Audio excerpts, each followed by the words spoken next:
പെരുമ്പാവൂർ ആൽപ്പാറ ക്ഷേത്രത്തിലെ തിരുവുത്സവത്തിന് കൊടികയറി 10 ദിവസം നീണ്ടു നിൽക്കുന്ന ഉത്സവ ചടങ്ങിൽ വിപുലമായ പരിപാടികളാണ് സംഘടിപ്പിച്ചിരിക്കുന്നത്.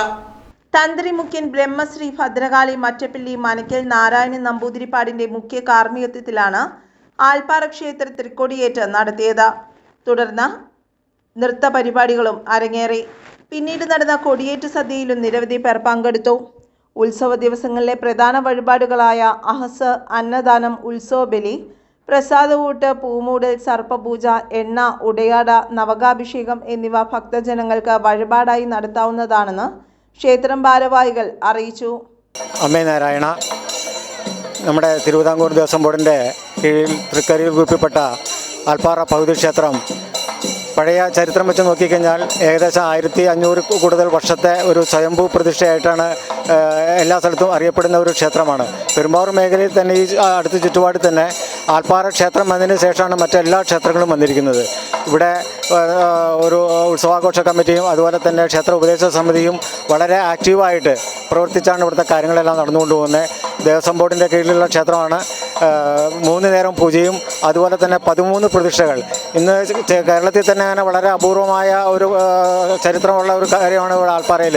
13 പ്രതിഷ്ഠകളാണ്.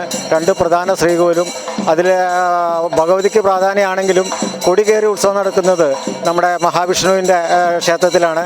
എല്ലാ വർഷവും വളരെ മനോഹരമായി, വളരെ ഭംഗിയായി, ആർഭാടകരമായി 10 ദിവസം നീണ്ടു നിൽക്കുന്ന ഒരു ഉത്സവമാണ്. ഈ അടുത്ത പരിസരങ്ങളിൽ തന്നെ മിക്കവാറും ക്ഷേത്രങ്ങളിൽ 8 ദിവസം മാത്രമാണ് ഉത്സവം നടക്കുന്നത്. ഇവിടെ 10 ദിവസം, അതായത് 9 രാത്രി കൊടി കയറി കിടന്നത് വളരെ ആർഭാടമായി തന്നെ സമീപവാസികളും വളരെയധികം ഭക്തകളുടെ എല്ലാവരുടെയും സഹകരണത്തോടു കൂടി വിപുലമായ രീതിയിലുള്ള ആഘോഷമാണ് ഇത്തവണയും ക്ഷേത്ര ഉപദേശ സമിതി പ്ലാൻ ചെയ്ത് നടത്തിക്കൊണ്ടിരിക്കുന്നത്. ഈ ക്ഷേത്രത്തിൻ്റെ ചരിത്രത്തിൽ പറയുകയാണെന്നുണ്ടെങ്കിൽ ഈ ഉത്സവ ദിനങ്ങളിൽ 10 ദിവസവും വലിയ ഗുരുതി, 10 ദിവസം കളയെഴുത്തുപാട്ട്, ഉത്സവബലി, കൂടാതെ 10 ദിവസം പൂമൂടൽ. അത് അപൂർവമായിട്ടാണ് നമ്മുടെ ഈ ഭാഗങ്ങളിൽ തന്നെ പൂമൂടൽ ചടങ്ങ് ഭഗവതിക്ക് നടക്കുന്ന ഒരു ക്ഷേത്രം ഉള്ളത്. അതിൽ 10 ദിവസവും തിരുവുത്സവ ദിവസങ്ങളിൽ ഇവിടെ പൂമൂടലുണ്ട്. അതുപോലെ തന്നെ വലിയ ഗുരുതി, 10 ദിവസവും വലിയ ഗുരുതി. അതൊക്കെ വളരെ അപൂർവമായുള്ള ഒരു കാര്യമാണ് മറ്റുള്ള ക്ഷേത്രങ്ങളെ വെച്ച് നോക്കുമ്പോൾ. പിന്നെ വളരെ കുടുംബപരമായിട്ടും വളരെ ചരിത്രപ്രധാനമായിട്ടും വളരെയധികം ആൾക്കാർ ഈ ക്ഷേത്രമായിട്ട് തലമുറകളായിട്ട് വളരെ ബന്ധപ്പെട്ട് ദൂരസ്ഥലങ്ങളിൽ നിന്നുള്ള ആൾക്കാർ പോലും ഇപ്പോഴും വന്ന് ഇവിടുത്തെ ദർശനം ലഭിച്ചുകൊണ്ടിരിക്കുകയാണ്. അതാണ് നമ്മുടെ ക്ഷേത്രത്തെക്കുറിച്ച് കൂടുതൽ പറയാനുള്ളത്. എന്തായിരുന്നാലും ഇത്തവണത്തെ ഉത്സവത്തിന് എല്ലാ ഭക്തജനങ്ങളുടെയും നിർലോഭമായ സഹായ സഹകരണങ്ങൾ ഉപദേശസമിതിക്ക് ഉണ്ടാവട്ടെ എന്ന് ആശംസിച്ചുകൊണ്ട് നന്ദി, നമസ്കാരം. കൊടിയേറ്റിനോടനുബന്ധിച്ച് നല്ല ഭക്തജന തിരക്കാണ് അനുഭവപ്പെട്ടത്. മാർച്ച് 7 രാത്രി 8 കൊടിയിറക്കം. News desk, Perumbavoor.